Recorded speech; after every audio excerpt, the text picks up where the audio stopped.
Bienvenue dans le podcast des mamans qui veulent créer un système pour se dégager du temps et profiter de ce qui compte vraiment pour elles. Je partage avec toi des idées pour rendre la vie plus douce, des conseils pour simplifier ton quotidien et accomplir davantage, des astuces pour te faire gagner du temps pour vivre et profiter de la vie pleinement plutôt que de survivre et attendre que ça passe. Le podcast est disponible sur toutes les plateformes. Pense à t'abonner pour ne rien rater. L'encombrement est un ennemi sournois. Il rampe dans les coins et on s'aperçoit qu'il est là que quand il est trop tard et qu'il est déjà bien installé. Alors on pète les plombs et on décide de lui déclarer la guerre. Mais avant de te lancer dans une quelconque bataille, apprends d'abord à connaître ton ennemi. Dans l'épisode d'aujourd'hui, nous allons à la racine du problème, dans le cœur de ta pensée et découvrir quel est ton profil d'encombrement. Premier profil est celui de l'accumulateur ou de l'accumulatrice. Alors, cette personne est victime du syndrome du juste au cas où. Accumuler les objets la rassure et la sécurise. Sa hantise est de manquer un jour des ressources dont elle a besoin. Alors elle garde toutes ses affaires, qu'elles soient usées, inutiles ou superflues. Ma grand-mère avait ce profil. Je suis allée chez elle il y a quelques années dans sa maison en bord de mer et par malchance, j'ai oublié mon maillot de bain. Alors, gentiment, elle m'a proposé de me prêter le sien. Au départ, j'ai rigolé parce qu'on n'avait pas du tout la même taille, ni le même gabarit, ni le même âge d'ailleurs. Heureusement, c'est ma grand-mère. Mais elle m'a gentiment dit qu'elle en avait un justement à ma taille. Car quand elle était plus jeune, elle avait la même taille que moi. Bon, confiante, je me suis laissée tenter par ce maillot de bain. Alors elle a ouvert un grand placard rempli de cartons.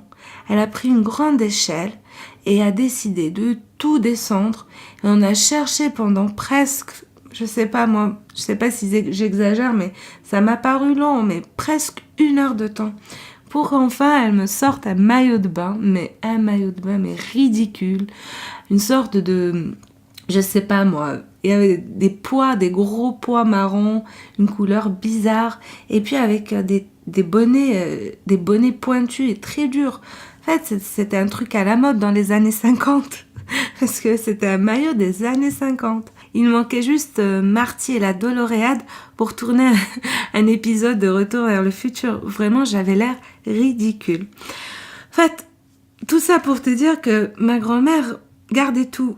Elle avait une très grande maison avec des grands placards pour réussir à tout stocker. Des choses qui finalement n'ont jamais servi à personne.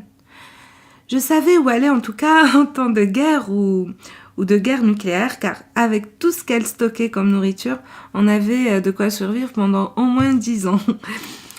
Si toi aussi tes armoires sont remplies de conserves que tu gardes en cas de guerre nucléaire, que tu as des magazines femmes d'aujourd'hui, tu sais, celles des années 80 que nos mamans avaient, tu as des placards qui débordent de vieux vêtements démodés façon Bandana et Brenda de Beverly Hills, eh bien, pas de doute, tu as le profil de l'accumulateur. Si c'est le cas, je vais te rassurer tout de suite. Nous vivons dans un monde où les ressources débordent. Il y en a même trop. Les gens vendent leurs affaires tellement ils n'en peuvent plus. Les gens désencombrent. Et du coup, tu peux trouver des occasions, des opportunités, des trucs merveilleux en deuxième main. Et puis, tu peux aussi acheter ce que tu veux en un clic. Donc, aujourd'hui, vraiment, stocker, ça ne sert absolument à rien. Juste à t'encombrer la vie, à t'encombrer l'esprit. Alors, si j'ai un petit conseil pour toi, plutôt que de stocker des choses superflues qui te bouffent ton espace, qui te stressent et ne vont jamais te servir, pourquoi ne pas t'alléger et en faire profiter quelqu'un dans le besoin? Réfléchis-y. Le profil suivant est celui de l'encombrant procrastinateur. Sa phrase préférée, je le ferai demain. Les factures, les tâches ménagères, les affaires à nettoyer ou à réparer, tout est mis de côté pour être traité un autre jour. La vaisselle reste dans l'évier, les corbeilles de linge sale débordent et le courrier s'entasse avant d'être traité. Ce profil me rappelle quelqu'un. J'ai l'impression de me décrire à une certaine époque. Le pire, c'est que nous étions deux avec mon mari.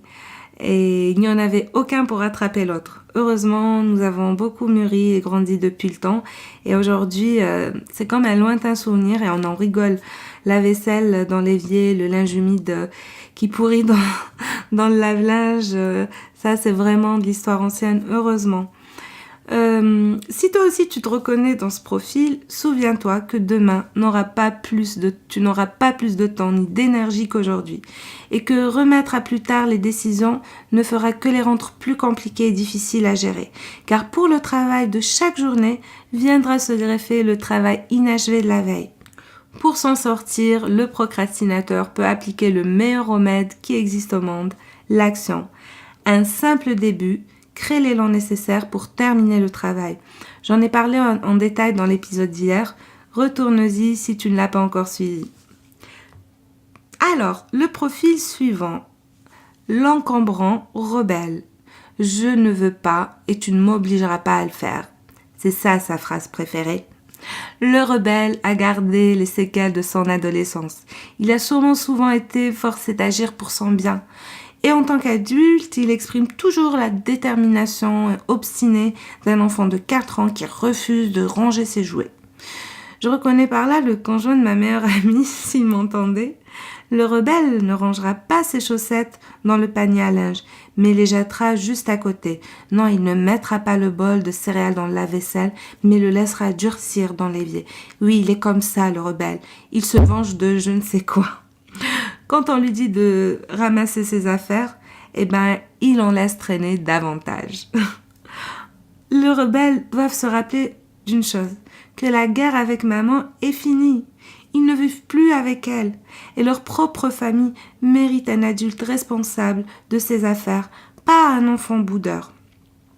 On a envie de lui dire aussi, mais tout va bien, tu es parent maintenant, t'as pas envie de vivre dans une maison où il fait bon de vivre tout simplement. En prenant conscience qu'aujourd'hui c'est lui le modèle d'autorité et que c'est à lui de donner l'exemple, le rebelle peut s'avérer un excellent organisateur et même dépasser tout le monde.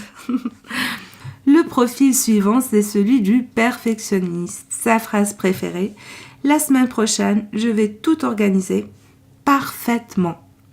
Les perfectionnistes sont des gens merveilleux, mais ils vivent dans un monde du tout ou rien. Soit c'est noir, soit c'est blanc avec eux. Il n'y a pas de demi-mesure. Donc, ils font des choses mais vraiment belles, merveilleuses, seulement quand ils ont le temps de les faire. Car le perfectionniste ne peut pas accepter de faire un travail imparfait. C'est normal. S'il n'a pas de temps pour se donner à 110% à un projet, il va préférer laisser les piles de choses s'accumuler plutôt que de mal les faire. Par exemple, c'est typiquement le profil de mon frère. Je connais un profil de chaque, c'est marrant. Mon frère va avoir tendance à laisser ses livres entassés par terre, sur la commode et partout sauf là où ils doivent être, c'est-à-dire dans la bibliothèque. Et il ne les rangera pas tant qu'il n'a pas eu le temps de les classer par auteur, couleur, époque, ordre alphabétique et je ne sais quoi d'autre. En attendant, les livres restent en place, faisant trébucher un pauvre malheureux passé par là. Moi, ça m'est déjà arrivé, je crois, une fois. Donc, les perfectionnistes doivent se rappeler de la règle des 20-80. C'est la règle de Pareto. Tu peux faire une petite recherche sur Internet. La règle de Pareto.